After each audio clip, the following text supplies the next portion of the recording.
পক্ষে আর পার্সেন্টটা কঠোর পক্ষে আমি লিখে দিচ্ছি একদম ভালো করে শেখার জন্য।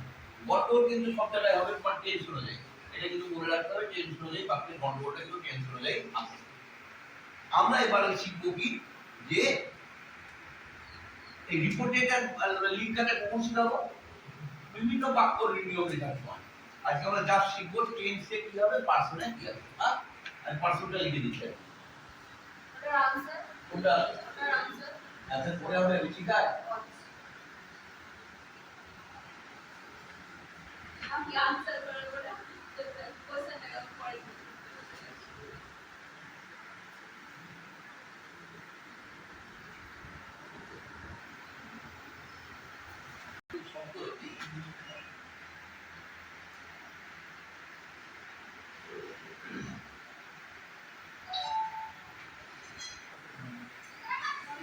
পার্সন কয় প্রকার?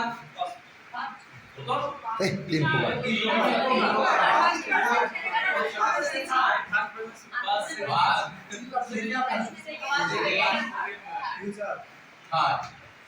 থার্ড পার্সনের পরিবর্তন হবে না, নো চেঞ্জ।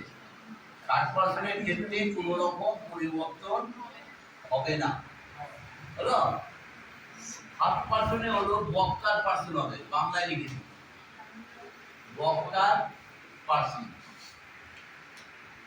সেকেন্ড পার্সন হবে যাকে বলা হয়েছে, যাকে বলা হয়েছে। এবার একটু বুঝো থার্ড পার্সন কি হলো বক্তার পার্সন। এই যে এইগুলো দেখে লাভ নাই, এই কমা ইনভার্টেড কমার মধ্যে দেখতে হবে। এটা আই আছে, আই কোন পার্সন? ফার্স্ট পার্সন চলে যাবে বক্তার পার্সন, তাহলে আইটা হয়ে যাবে হি। আমি আই এর বদলে যদি ইউ থাকতো বাক্যে, ইউটা কোন পার্সন? Second person.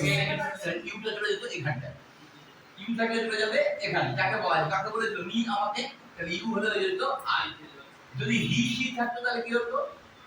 তাহলে হি সি হবে। কেন হবে? কারণ থার্ড পার্সনের কোনো পরিবর্তন হয় না। বেশিরভাগ বাক্যে থার্ড পার্সন দেওয়া থাকে। আই থাকলে চলে যাবে বক্তার পার্সন, ইউ থাকলে চলে যাবে যাকে বলেছে তার পার্সন। এইটা হলো পার্সন পরিবর্তনের নিয়ম।